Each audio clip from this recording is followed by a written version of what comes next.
လူဘဝဆိုတာကိုလိုချင်တာကြီးလည်းရမှာမဟုတ်ဘူးကိုတွေးချင်တာနဲ့ကြီးလည်းတွေးမှာမဟုတ်ဘူးလိုချင်တာလည်းရမယ်မလိုချင်တာလည်းရမယ်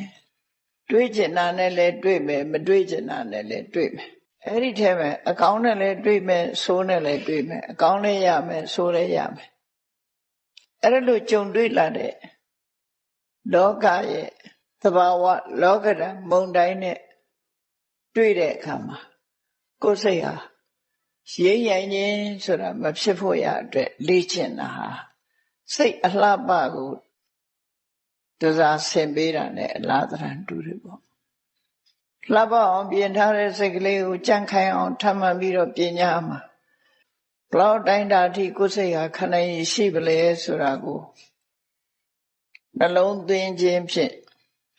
စိတ်ကိုစိတ်နဲ့ပဲပြင်ဆင်ရတာဖြစ်တယ်စိတ်ရဲ့အညစ်အကြေးကိုစိတ်နဲ့ပဲဆေးကြောစိတ်ကိုစိတ်နဲ့ပြင်လဲဆိုတာအသိပညာကင်းမဲ့လို့ဖြစ်လာတဲ့အညစ်အကြေးတွေကိုတတိနဲ့ပညာနဲ့ပေါင်းစပ်ပြီးတော့ပြင်တာပဲရေးကြောင့်ဖြစ်တဲ့ညွန်ကိုရှည်နဲ့ပဲပြန်ပြီးတော့ဆေးကြောတန်းစင်ရတာမဟုတ်လားလူတွေဟာရေးကြောင့်ဖြစ်တဲ့ရွှွညွန်တွေကိုရေနဲ့ပဲပြန်ဆေးရတယ်ဆေးတဲ့အခါမှာတန်ရှင်းစင်ကြယ်သွားတယ်ထို့တူပဲစိတ်ကြောင့်ဖြစ်နေတဲ့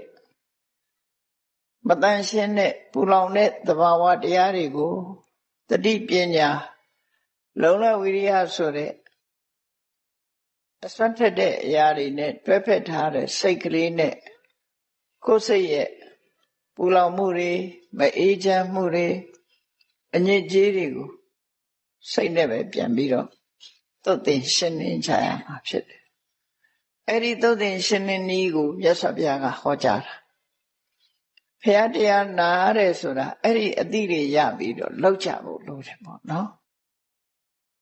စဉ္ညတုံတရားနဲ့စဉ်းစားလိုက်ရင်လည်းကြံ့ခိုင်မှုဆိုတာရလာတယ်အတော်အသင့်ရလာဥပမာမဲ့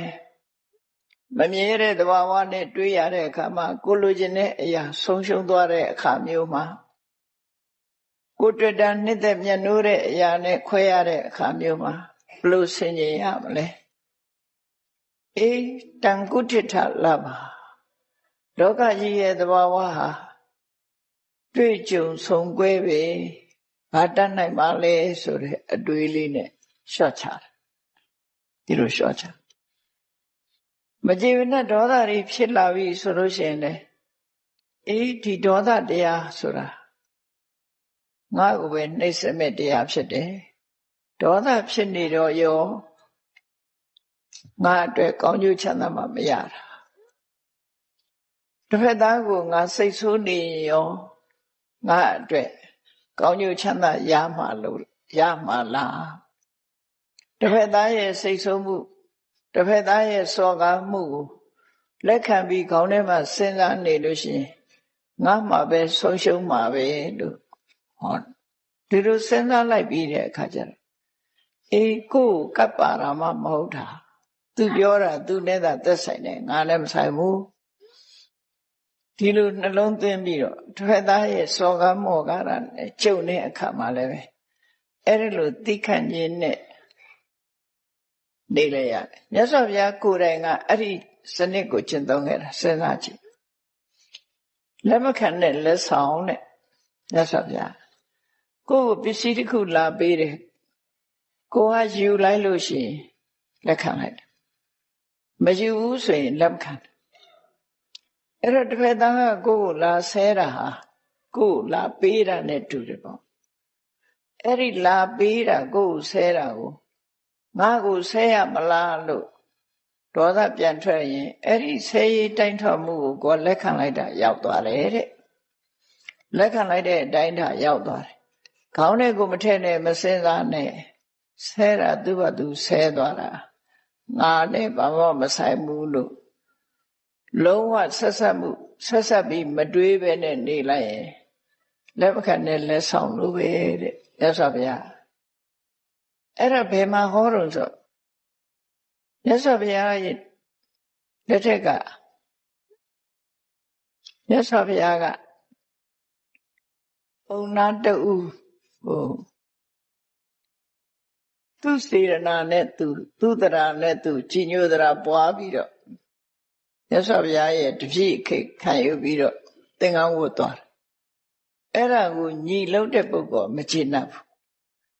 သူ့ကိုသင်္ကန်းဝတ်ပေးရမလားလို့ဆိုမြတ်စွာဘုရားလာဆဲတယ်လာဆဲတဲ့အခါမြတ်စွာဘုရားကဒီတိုင်းပဲငြိမ့်နေလိုက်တယ်သူဆဲလို့ပြီးသွားပြီဆိုတဲ့အခါကျသူ့ဥပမာတစ်ခုပြောပြတယ်ဘုံနာမင်းအိမ်ကိုဧည့်သည်တွေလာတဲ့အခါမှာမိမုံပဲသေးစားနဲ့လက်ခံအခမ်းသလားဆိုအခမ်းအဲ့ဒီမုံပဲသေးစားတွေကိုဧည့်သည်ကစားမတော်ဘူးဆိုရင်အဲ့ဒါဘယ်သူပိုင်တုံးလို့ဆိုကျွန်ုပ်ပဲပိုင်တာပေါ့အဲ့ဒါလိုပဲငါ့ကိုမင်းကဆဲရေးခြင်းဖြင့်အခမ်းငါကမင်းဆဲရတာတွေကိုတခုမှရင်နဲ့နှလုံးထဲမှာမှတ်မထားဘူးအဲ့ဒီဆဲရတိုင်းထွားတဲ့အရာတွေဟာမင်းဟာတွေကြီးပဲမင်းဟာတွေကြီးပဲငါနဲ့မဆိုင်ဘူးလက်မခံတဲ့လက်ဆောင်အနေနဲ့မြတ်စွာဘုရားသူ့တုံ့ပြန်ပေးလိုက်တဲ့အခါသူသဘောကျသွားပြီးတော့အဆဲရပြီးသူကိုယ်တိုင်တပည့်ခံသွားတယ်ဆိုအဲ့ဒါလိုအကျိုးရှိသွားတယ်နော်